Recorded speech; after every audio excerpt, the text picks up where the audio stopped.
La neurociencia, según David Bueno Torres, es la ciencia transversal que se ocupa del sistema nervioso y de cada uno de sus diversos aspectos y funciones especializadas. Estas se han encargado de explicar cómo funciona la mente con base en su condición biológica enraizada en el cerebro.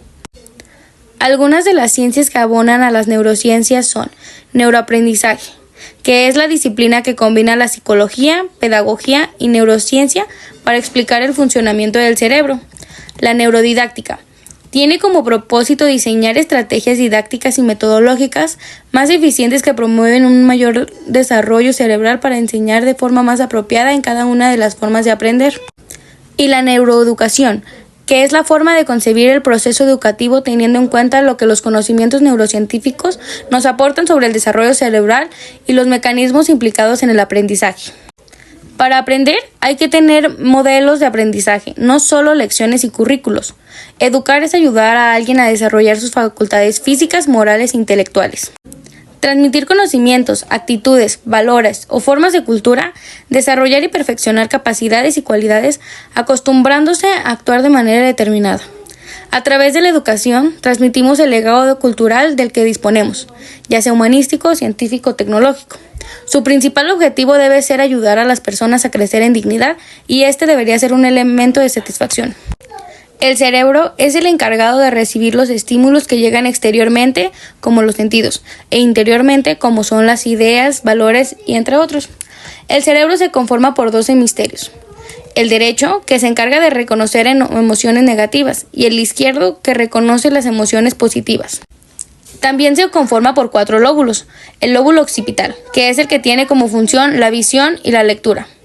El lóbulo frontal, que se ocupa de actos de sentido, juicio, creatividad y resolución de problemas. El lóbulo parietal atiende las funciones sensoriales y lingüísticas superiores. Finalmente, el lóbulo temporal se enfoca en la memoria, audición, significado y lenguaje. El cerebro, además, tiene funciones ejecutivas únicamente del ser humano como comprender, aprender, razonar, planificar y tomar decisiones. También cuenta con el hipocampo, que es la región del cerebro encargada de la memoria. En conclusión, las personas nacemos con el instinto de aprender, de adquirir nuevos conocimientos sobre nuestro entorno, y es donde entra la neurociencia, pues la educación incide en el cerebro, que es el órgano que nos permite adaptarnos al entorno y transformarlo. El sistema límbico y la amígdala son componentes clave del cerebro emocional. El sistema límbico, compuesto por diversas estructuras subcorticales, procesa las emociones y está conectado con la corteza cerebral. La amígdala, una estructura en forma de almendra, desempeña un papel central en la evaluación de eventos y en la activación de respuestas emocionales como el miedo y la ira. Estas estructuras actúan de manera rápida e instintiva. Componente neurofisiológico son aquellas respuestas involuntarias como taquicardia, rubor, sudoración, sequedad en la boca. Componente comportamental son aquellas expresiones faciales como el tono de voz, volumen, ritmo. Componente cognitivo permite etiquetar una emoción en función del dominio del. Lo que nos habla el libro Aprendizaje Emocionante de Begoña Ibarrola habla sobre uno de los objetivos que consiste en demostrar que la escuela es un entorno emocional y que debería ser emocionante. En el aula pueden convivir y llevarse bien el placer y el esfuerzo. Un aprendizaje donde la mente y el corazón, el bienestar y el esfuerzo puedan ir de la mano va a ser efectivo. El mejor aprendizaje es el que nos capacita para ser felices. Begoña presenta la teoría del aprendizaje en base a la neurodidáctica.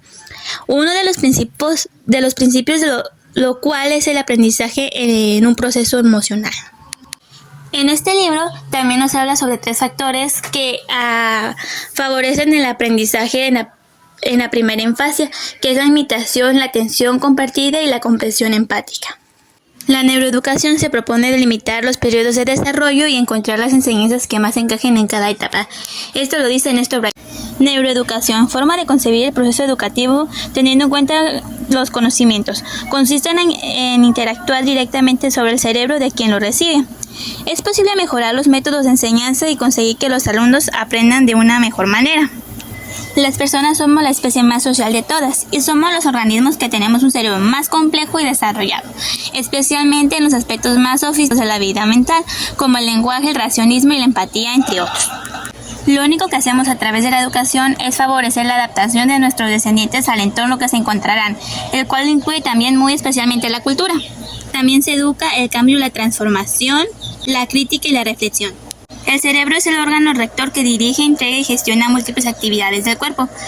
También es el órgano que permite adaptarnos al ambiente a través del comportamiento. Todo lo que percibimos alrededor nos educa y reeduca constantemente. El desarrollo emocional del niño se caracteriza por 5 secuencias evolutivas que incluyen las fases predecibles donde emergen las emociones del niño. El niño adquiere la conciencia de sus propias emociones, aprende a reconocer las emociones de otros, aprende a controlar lo que siente, realiza los procesos emocionales de la niñez. Tanto la maduración como la experiencia influyen en los procesos anteriores. Los niños adquieren conciencia de sus emociones cuando comienzan con un cambio radical que ocurre durante la niñez, donde el niño hace un pequeño razonamiento un poco complejo, donde descubre que puede sentir alegría y tristeza por un mismo hecho, pero no al mismo tiempo. Ejemplo, su cumpleaños, prestar juguetes, etc. La estructura de las emociones se refiere a cómo se organizan y cómo se clasifican las emociones. Para conocer mejor las emociones, interesa conocer cómo se pueden agrupar y organizar. La función se refiere a la pregunta ¿para qué sirven las emociones? Si existe es porque tienen alguna función. Diversas interpretaciones se han dado a la función de las emociones. Las emociones juegan un papel esencial en la adaptación del organismo al medio, tal fue señalado por Darwin. Las emociones han desempeñado una función importante en la adaptación al ambiente a lo largo de la filogénesis. Los aspectos que tiene una clasificación de las emociones son la especificidad, intensidad y temporalidad. En la especificidad, califica la emoción y permite asignarle un nombre que la diferencia de las demás. En la intensidad, es cuán intensa puede ser la emoción y qué tan fuerte puede llegar a ser. Y la temporalidad es el tiempo que surge estas emociones. Las neuronas espejo son esenciales para la empatía, permitiendo a las personas comprender y compartir las emociones ajenas. Los padres y cuidadores actúan como un modelo fundamentales en el desarrollo emocional infantil, ayudando a los niños a gestionar y comprender sus propias emociones. En el aula, esas neuronas facilitan el aprendizaje cooperativo y colaborativo, ya que los estudiantes aprenden a observar a sus compañeros, promoviendo un entorno dinámico y participativo. Por ello, los docentes deben de ser conscientes de que su comportamiento es observado e ilimitado por los estudiantes, siendo crucial mantener una actitud positiva y respetuosa y ética para fomentar un ambiente de aprendizaje saludable. El diario emocional es una herramienta poderosa para desarrollar la conciencia emocional mediante el registro sistemático de las emociones. Es importante llevarlo con flexibilidad y creatividad, evitando que se vuelva rígido y pierda su naturalidad. Cada persona debe de decidir si desea llevar un diario emocional y cómo hacerlo. Algunos prefieren anotar sus emociones inmediatamente, mientras otros lo hacen al fin del día. Lo esencial es encontrar el método más cómodo y útil para cada uno. Los registros deben de ser continuos y detallados para cumplir sus propósitos, proporcionando información valiosa sobre nosotros mismos. La incidencia de las emociones en los procesos de enseñanza y aprendizaje de los niños es fundamental, ya que las emociones influyen directamente en la motivación y la atención de la memoria de los niños. Las emociones positivas como la alegría y el entusiasmo pueden mejorar la participación y el rendimiento académico, mientras que las emociones negativas como la ansiedad y el miedo pueden dificultar el aprendizaje y retención de información. De 1 a 2 años sucede un razonamiento más complejo y un conocimiento más profundo. A los 5 y a los 6 puede haber más de un sentimiento. En mis observaciones pude detectar en uno de los niños algunos de sus comportamientos al momento de realizar sus actividades.